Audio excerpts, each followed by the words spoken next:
وقال النبي صلى الله عليه وسلم: وشر الأمور محدثاتها وكل محدثة بدعة وكل بدعة ضلالة وفي رواية وكل ضلالة في النار. وقال أيضا: فإن أصدق الحديث كتاب الله وخير الهدي هدي محمد صلى الله عليه وسلم. அல்லாஹுக்கு எல்லா புகழும் புகழ்ச்சியும் உரித்தாகட்டும். அந்த வல்ல ரஹ்மானின் சாந்தியும் சமாதானமும் அருளும் கிருபையும் நேசமும் பாசமும் அனைத்து தூதர்கள் மீதும், குறிப்பாக நமது உயிருக்கும் மேலானவர் கண்மணி நாயகம் முஹம்மது ரசூலுல்லாஹ் ஸல்லல்லாஹு அலைஹி வஸல்லம் அவர்கள் மீதும், அவர்களுடைய குடும்பத்தாரின் மீதும், அவர்களை பின்பற்றிய உத்தம சத்திய சஹாபாக்கள், தாபிஈன்கள், இன்னும் இந்த இஸ்லாத்துக்காக தியாகம் செய்த அனைத்து இமாம்கள், சலஃபுகள், நல்லவர்கள், முன்னோர்கள், குறிப்பாக இந்த நிகழ்ச்சியில் கலந்து கொண்டிருக்கக்கூடிய நம் அனைவர்கள் மீதும் என்றென்றும் நிலோட்டமாக என்று கூறி என்னுடைய இந்த உரை நான் ஆரம்பம் செய்கிறேன். கண்ணியத்திற்குரியவர்களே, பெரியவர்களே, அல்ஹம்துலில்லாஹ், நிறைய மக்கள் இந்த நிகழ்ச்சியுடைய போஸ்டர்கள், அதனுடைய தலைப்புகள் பார்த்திருப்பீங்க. எனக்கு கொடுக்கப்பட்டுள்ள தலைப்பு ஈமானில் உறுதி வேண்டும்.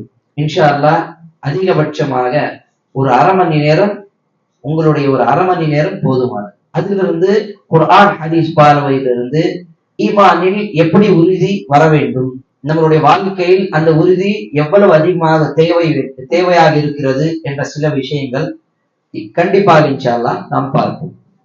முதல் கேள்வி, இந்த உலகத்திற்கு நாம் ஏன் வந்திருக்கிறோம் என்ற கேள்வி எல்லோரிடமும் கேட்கப்பட்டால் பெரியவர்கள் வேற பதில் சொல்லுவாங்க, பெரியவர்கள் வேற பதில் சொல்லுவாங்க, முஸ்லிம் அல்லாதவர்கள் வேற பதில் சொல்லுவாங்க. சிறியவர்கள் என்ன சொல்லுவாங்க, பெருசாய் இந்த உலகத்துல நீங்க அத்தா அம்மாவுக்கு பேச்சு கேட்பேன், நீங்க அத்தா அம்மாவுக்கு நல்ல பேர் வாங்கி கொடுப்பேன், நல்ல வீடு வாங்குவேன், பங்களா வாங்குவேன், வண்டி வாங்குவேன், நல்ல வேலைக்கு போய் நல்லா சம்பாதிப்பேன். சிறியவர்களுடைய அவங்களுடைய ஆசை என்னென்ன வாங்கணுமோ அதற்காக தான் இந்த உலகத்துல வந்திருக்கிறோம் என்று அவர்களுடைய பதிலாக இருக்கும். பெரியவர்கள், பெரும்பாலானவர்கள், முஸ்லிமாக இருக்கக்கூடியவர்கள் என்ன பதில் சொல்லுவாங்க, எப்படியாவது இந்த உலகத்தில் சாதித்து மரணிக்க வேண்டும், இந்த உலகத்தில் ஏதாவது ஒரு என்னால் முடிந்த ஒரு முயற்சி எடுத்து நான் ஒரு நடுநிலையான குடும்பத்திலிருந்து ஒரு நல்ல வசதியான குடும்பத்திற்கு வருவதற்கு நான் முயற்சி எடுப்பதற்காக, அதற்காக தான் இந்த உலகத்தில் வந்திருக்கிறோம். அல்லது சாதாரணமான இன்னும் சில பதில்கள் வரும். பெண்களுடைய பதில்கள், நான் என்னுடைய வீட்டில் என்னுடைய பையனை ஒரு நல்ல பையன் ஆக்குவது, அல்லது இந்த மாதிரி வேற வேற பதில்கள் வரலாம். முஸ்லிம் அல்லாதவர்கள் பதில் என்ன சொல்லுவாங்க, இந்த உலகத்துல ஒரு பெரிய பணக்காரன், பெரிய பிசினஸ்மேன், என்னுடைய ஊருக்காக, என்னுடைய சொந்த பந்தங்களுக்காக, என்னுடைய குடும்பத்துக்காக, இப்படி எல்லாம் பிரித்து பிரித்து பதில் வரும். ஆனால் முஸ்லிமுடைய பதில் எப்போதும் என்னவாக இருக்க வேண்டும், நான் இந்த உலகத்தில் எதற்காக வந்திருக்கிறேன், அல்லாஹ்வை திருப்திப்படுத்துவதற்காக தான். இந்த உலகத்தில் நாம் வந்தது மனைவி, மக்கள், குடும்பம், சொத்து, சுகம், வீடு, வேலை, பங்களா, இதுக்காக வரல. இதெல்லாம் ஆசைப்பட்டவர்கள் இன்று அவர்கள் கபர்ல இருக்காங்க. எல்லாம் கிடைச்ச பிறகும் அவங்களும் இன்னைக்கு கபர்ல தான் இருக்காங்க. இரண்டு பேருடைய நிலைமை நாளைக்கு மறுமையில ஒன்றுதான். நாளைக்கு மறுமையில் ரெண்டு பேருக்கும் விசாரணை நடக்கும். உலகத்துக்காக ஆசைப்பட்டவர்களுக்கும் இந்த உலகம் கொடுக்கப்படும். உலகத்தை விட்டு மறுமைக்காக ஆசைப்படக்கூடியவர்களுக்காகவும் இந்த உலகம் ஒரு வாய்ப்பாக கொடுக்கப்படும். அப்ப நாம் தான் தேர்ந்தெடுக்க வேண்டும், இந்த உலகம் எதற்காக நாங்கள் வந்திருக்கிறோம்.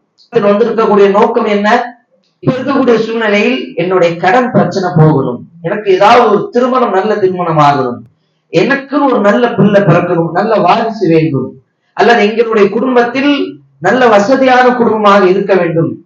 அப்படித்தான் நம்மளுடைய எண்ணமாக இருக்குமே தவிர இந்த உலகத்தில் அல்லாஹ்வை திருப்திப்படுத்த வேண்டும், படைத்த இறைவனுடைய அந்த திருப்தியை அடைய வேண்டும் என்ற அந்த நோக்கத்திற்காக நாங்கள் வந்திருக்கிறோம் என்று சொன்னால் இல்ல. மாஷா அல்லாஹ், அல்லாஹ் பாதுகாத்த நல்ல சாலிஹான சில ஆண்கள், பெண்கள், முஸ்லிம்கள் இருக்கிறார்கள். அவர்களை தவிர இந்த உலகத்தில் பெரும்பாலான முஸ்லிம்கள் இந்த உலகத்தில் வந்திருக்கக்கூடிய நோக்கம் என்ன என்று சொன்னால் உலகத்துக்காக தான் இந்த உலகத்தில் வந்திருக்கிறோம். இது பதிலா? இது பதில் அல்ல, இது சரியான பதில் அல்ல. இந்த உலகத்துக்காக நான் இந்த உலகத்தில் வரவில்லை. இந்த உலகத்திற்காக வந்திருந்தால் சிறிய பிள்ளை ஏன் மௌத்தாகணும், பிள்ளை பிறந்த குழந்தை ஏன் மௌத்தாகணும், வந்தவுடனே ஏன் மரணிக்கணும்? அப்ப அதனுடைய நோக்கம் என்ன?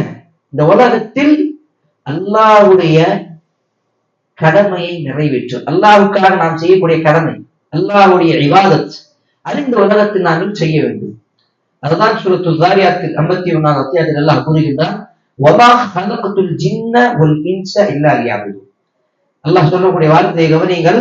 இந்த மனித சமுதாயத்தையும், மண்ணால் படைக்கப்பட்ட ஒரு படைப்புகளும் நெருப்பால் படைக்கப்பட்ட ஒரு படைப்புகள் ஜின்கள், அந்த இரண்டு சமுதாயத்தையும் அந்த இரண்டு வர்க்கத்தையும் படைத்த நோக்கமே அல்லாஹ்வாகிய என்னை வணங்குவதற்காக தான் என்று அல்லாஹ் தெளிவாக சொல்லிவிட்டார். இந்த நோக்கமே பல முஸ்லிம்களுக்கு இன்று தெரியாமல் வாழ்ந்து கொண்டிருக்கிறார்கள். நாங்கள் இந்த உலகத்தில் வந்திருக்கிறோம், அல்லாஹ்வை வணங்க வேண்டும் என்ற நோக்கத்தை மறந்து விட்டுதான் வாழுகின்றோம். உண்மையாக சொன்னால் நாங்கள் அல்லாஹ்வுக்காக வாழுகின்றோம் என்று கேட்டால் கிடையாது. பேச்சால் நிறைய பேர் ஆமா அல்ஹம்துலில்லாஹ் இன்ஷா அல்லாஹ் நிறைய பதில் வரும். செயலாக இருக்கிறோமா? கிடையாது. அப்படி இருந்திருந்தால் இன்று ஃபஜர் தொழுகைக்கு நாங்கள் வந்திருப்போம். என்னை உட்பட நான் சொல்லுகின்றேன், சிறியவர்கள், பெரியவர்கள், பெண்கள் எல்லோருக்கும் சொல்லக்கூடிய விஷயம்தான். நாங்கள் அல்லாஹ்வுக்காக வாழக்கூடிய முஸ்லிம்களாக இருந்தால் ஃபஜர் தொழுகைக்கு நாங்கள் பள்ளிவாசலை ஜமாத்தோடு நிறைவேற்றிருப்போம். அல்லாஹ்வுக்காக வாழக்கூடிய முஸ்லிம்களாக இருந்தால் நம்மளுடைய முகத்தில் நபியுடைய சுன்னத்து தாடி இருந்திருக்கும்.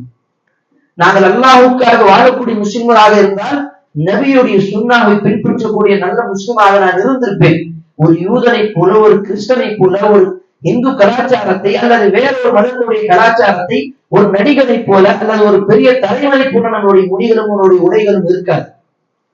நாங்கள் அல்லாஹ்வுக்காக வாழக்கூடியவராக இருந்தால் குர்ஆன் ஹதீஸ் படியில் என்ன இருக்கிறதோ அதன் அடிப்படையில் வாழ்ந்து எப்ப மரணம் வந்தாலும் அல்லாஹ்வுக்காகவே அந்த மரணத்தை நாங்கள் ஏற்றுக்கொள்ளக்கூடிய மனம் நமக்கு இருக்கும்.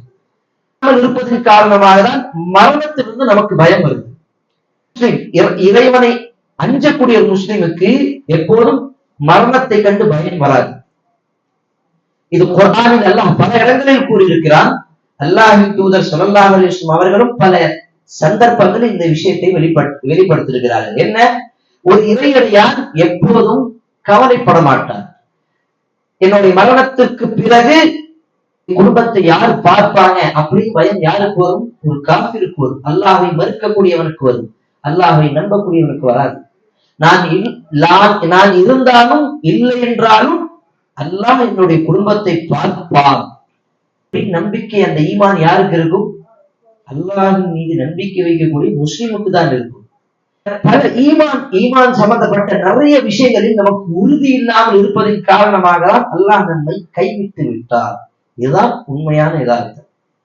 இவ்வளவு அநியாயம் சகித்துக் கொண்டிருக்கிறோம், நம் மீது இவ்வளவு அப்ப கேள்வி என்ன என்று சொன்னால், நாங்கள் அல்லாஹ்வுக்காக வாழுகின்றோமா இந்த உலகத்தில்?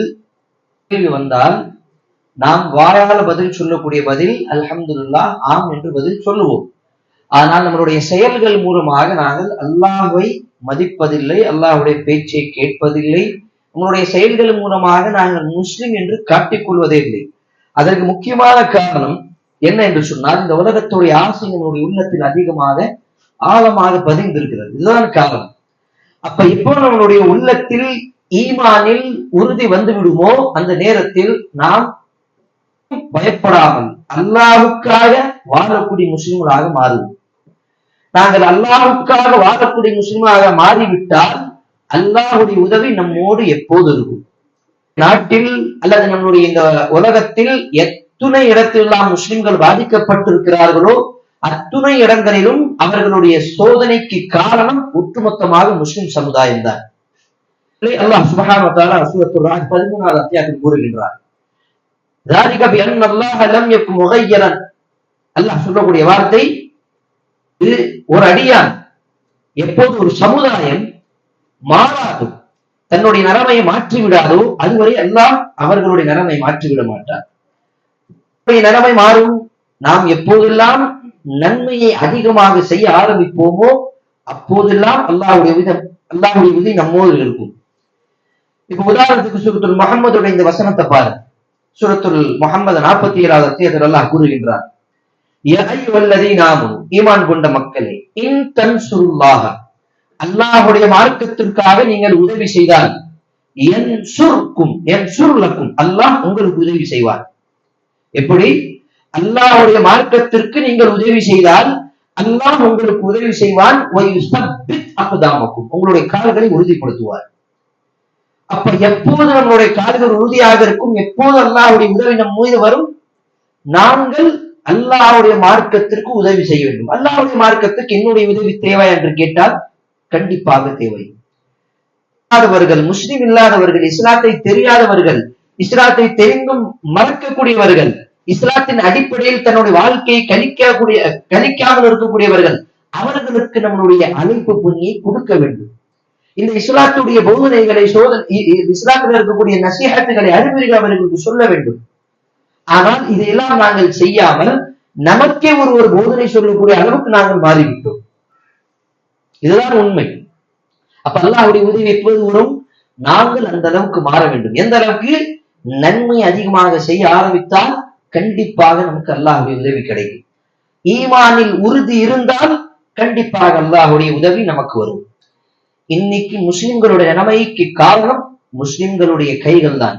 அல்லாஹ் தெளிவாக சூரத்துர் ரூம் 30வது அத்தியாயத்தில் கூறுகின்றார், ظهرல் ஃபஸாது ஃபில் பர்ரி வல் பஹ்ரி பிமா கஸபத் ஐதீன் நாஸ். அல்லாஹ் சொல்லக்கூடிய வார்த்தையை நல்லா கவனிங்க. அல்லாஹ் சொல்லுகின்றான், கடலிலும் தரையிலும் இந்த 2 இடங்களிலும் மனிதர்கள் மீது சோதனை வருகின்றது என்று சொன்னான். ظهرல் ஃபஸாது, குழப்பங்கள் ஏற்படுகின்றது என்று சொன்னால் அதற்கு காரணம் பிமா கஸபத் ஐதீன் நாஸ், அவர்களுடைய கைகள் கரங்கள் என்ன சம்பாதித்ததோ அதுதான் காரணம்.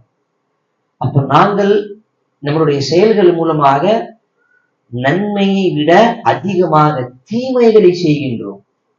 அதற்காக தான் நம் மீது சோதனை வருகின்றது. ஈமான் காணாமல் போய்விட்டால் அந்த நேரத்தில் தான் சோதனைகள் வரும். ஈமானில் உறுதியாக இருந்தால் அல்லாஹ் நம்மளுடைய கபர் வாழ்க்கையும் மறுமை வாழ்க்கையும் உறுதிப்படுத்துவார்.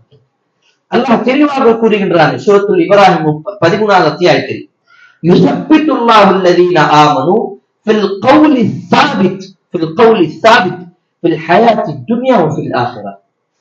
அல்லாஹ் சொல்லக்கூடிய வார்த்தை எவ்வளவு அழகான வார்த்தை பாருங்க. எவர் ஒருவர் யுஸப்பித்துல்லாஹு அல்லதீன ஆமனு ஃபில் கௌலி ஸாபித், உறுதியான சொல்லின் மீது உறுதியாக இருக்கிறார்கள். உறுதியான சொல்லியது லா இலாஹ இல்லல்லாஹ் முஹம்மதுர் ரசூலுல்லாஹ், அல்லாஹ்வை தவிர வணக்கத்திற்குரிய உண்மையான இறைவன் வேற யாரும் இல்லை. இதை நாங்கள் வாயால் சொல்லுகின்றோமே தவிர செயல்பாடுகளாக ஒருபோதும் அமல்படுத்துவதில்லை.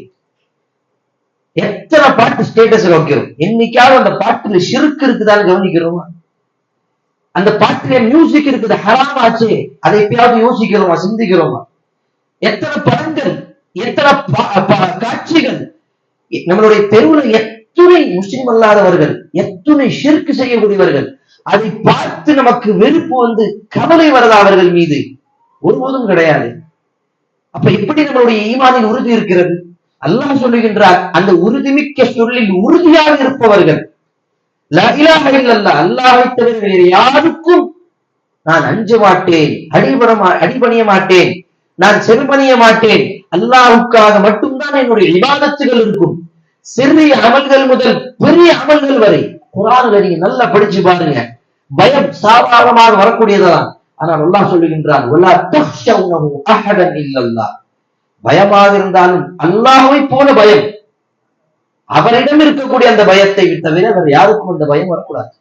அல்லாஹ்விடம் நாங்கள் எவ்வளவு பயம் வைக்கின்றோமோ அதை தாண்டி வேற யாருக்கும் அந்த பயம் இருக்கக்கூடாது.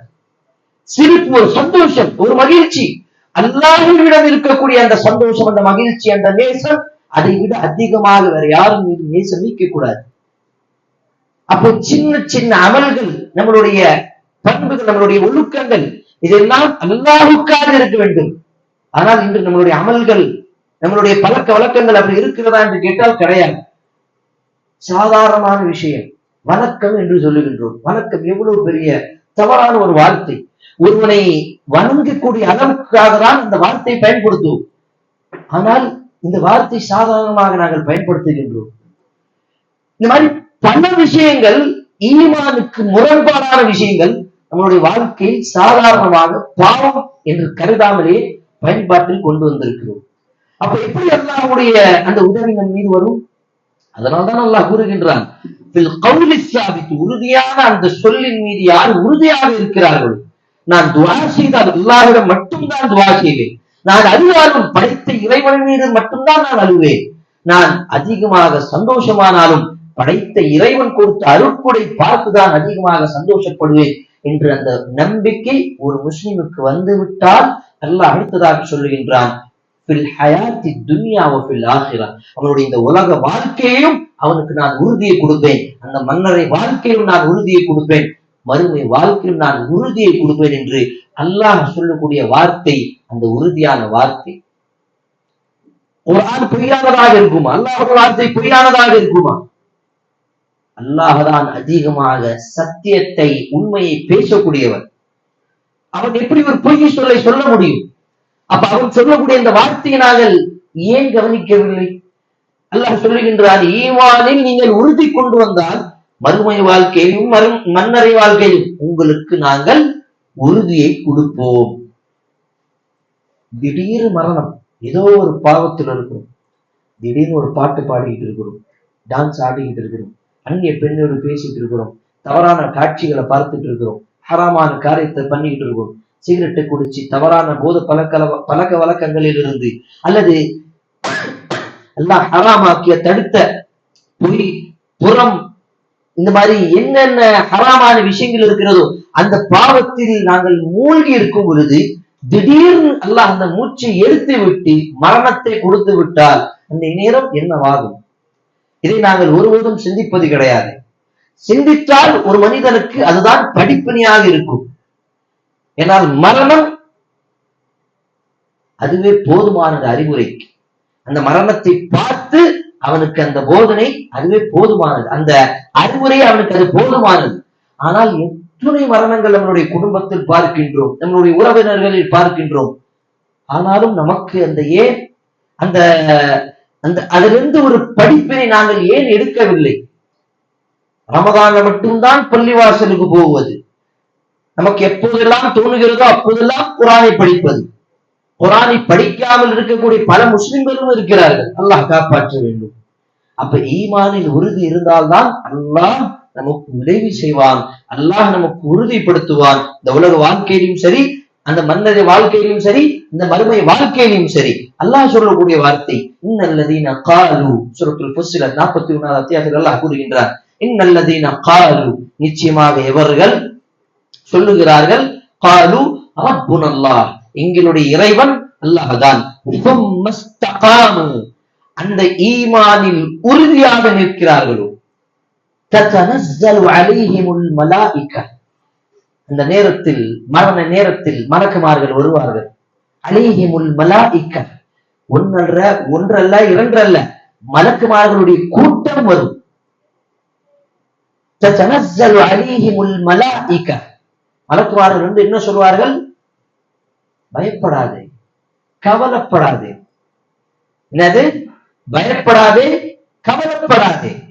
ததனஸ்ஸலு அலைஹிமுல் மலாயிகா, மலக்குமார்கள் அவர்களை சூழ்ந்து இருப்பார்கள், அவர்களுக்கு ஆறுதல் சொல்லுவார்கள். உன்னுடைய குடும்பத்தை பார்ப்பவன் அல்லாஹ், உனக்கு இதற்கு பிறகு என்ன நடக்கும் என்று கவலைப்படாது, அல்லாஹ் அந்த நற்செய்திக்காக தான் எங்களை உனக்கு அனுப்பியிருக்கிறார். மலக்குமார்கள் அந்த நேரத்தில் உறுதிப்படுத்துவதற்காக வருவார்கள்.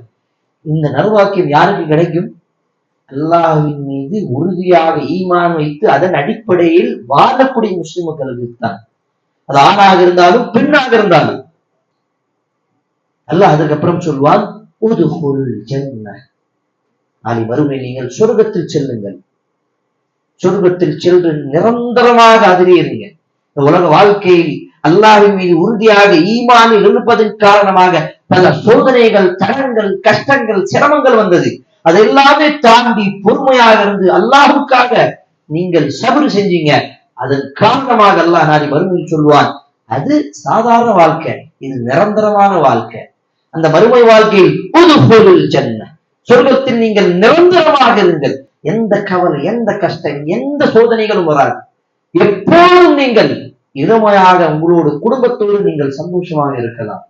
அல்லாஹ் அடுத்ததாக சொல்லுகின்றான், நுஸுலம் மின் கஃபூரிர் ரஹீம், உங்களுடைய பாவத்தை மன்னிக்கக்கூடிய கஃபூர், மிக மன்னிப்பவன், அவனுடைய விருந்து இதெல்லாம். சுப்ஹானல்லாஹ். இப்ப யோசிச்சு பாருங்கள் சகோதரர்களே, பெரியவர்களே, ஈமானில் உறுதி இல்லாமல் இருப்பதன் காரணமாக தான் முஸ்லிம்கள் இன்று அதிகமாக அநியாயம் செய்யப்படுகிறார்கள். இதைதான் நான் அடிக்கடி சொல்கின்றேன். ஏனென்று சொன்னால் அல்லாஹ்வின் தூதர் ஸல்லல்லாஹு அலைஹி வஸல்லம் சொன்னார்கள், ஒரு காலங்கள் வரும், மறுமை நெருங்க நெருங்க ஒரு காலம் வரும், ஒரு கூட்டம் வரும். அந்த காலத்தில் அந்த மக்கள் அந்த கூட்டம் என்ன செய்வார்கள் என்று தெரியுமா? அல்லாஹ் ஹராமாக்கிய, அல்லாஹ் தடுத்த விஷயங்களை ஹலால் ஆக்குவார்கள். என்னென்ன ஹராமான விஷயங்கள்? அல்லாஹ்வின் தூதர் 3 விஷயங்களை சொல்லுகிறார்கள். முதலாவது, வட்டி ஹராமாக இருக்கும், பெயரை மாற்றிவிட்டு ஹலால் ஆக்குவார்கள். இன்னைக்கு நடக்குதா இல்லையா? இன்ட்ரெஸ்ட் பேர்ல, கிரெடிட் கார்டு பேர்ல, இஎம்ஐ பேர்ல என்னென்ன பெயர் மாற்றி விட்டு வட்டியை ஹலால் ஆக்குவது இஸ்லாத்தில் முற்றிலும் ஹராமாக்கப்பட்ட, அவ்வளவு கடுமையான எச்சரிக்கை கொடுக்கப்பட்ட ஒரு பெரும் மிகப்பெரிய பாவத்தில் ஒன்று வட்டி என்று அல்லாஹ் சொல்லுகின்றானே குர்ஆனிலே. சாதாரணமான பாவம் அது? அல்லாஹ்வின் தூதர் சொன்னார்கள், மறுமை நாள் நெருங்க நெருங்க அந்த மக்களுடைய நிலைமை, அல்லாஹ்வுடைய பயம் குறைந்து விட்டு எப்படியாவது இந்த உலகத்தை நாங்கள் ஆசைப்பட்டு அந்த வட்டியை பெயரை மாற்றிவிட்டு ஹலால் ஆக்குவார்கள். அடுத்து என்ன ஹலால் ஆக்குவார்கள்? அல்லாஹ் ஹராமாக்கிய பாடல்களை, பாட்டுகளை, மியூசிக்குகளை ஹலால் ஆக்குவார்கள். இன்று நாங்கள் அதை தான் பார்க்கின்றோம். பாடல்கள் எல்லாம் யாராவது தவறு என்று சொன்னால் நமக்கே கோபம் வருது. முஸ்லிம்கள் கொந்தளிக்கிறார்கள். பாட்டு என்னவா இப்படி மியூசிக் இவ்வளவு மெலடியா இருக்குது, நீங்க என்ன இப்படி பேசுறீங்கன்னு நம்மளை குற்றம் பேசக்கூடியவர்கள் இருக்கிறார்கள். பாடல்களை, பாட்டுகளை, மியூசிக் இன்ஸ்ட்ருமெண்ட் எதுவாக இருந்தாலும் ஒரே ஒரு தஃப் தான் அல்லாஹ்வின் தூதர் நமக்கு அனுமதி கொடுத்தார்கள். ஒரு சைடில் இருக்கக்கூடியது, அது அவர்களுடைய கலாச்சாரத்தில் இருப்பதன் காரணமாக தான். அப்ப அதை தவிர வேற எந்த மியூசிக் இன்ஸ்ட்ருமெண்ட் எல்லாமே ஹராமாக்கப்பட்டது. இந்த மறுமை நெருங்க காலத்தில் அந்த மக்கள் அதை ஹலால் ஆக்குவார்கள். 3வது விஷயம், அல்லாஹ்வின் தூதர் சொன்னார்கள், மது போதைகளை, போதை பொருட்களை பெயரை மாற்றிவிட்டு ஹலால் ஆக்குவார்கள்.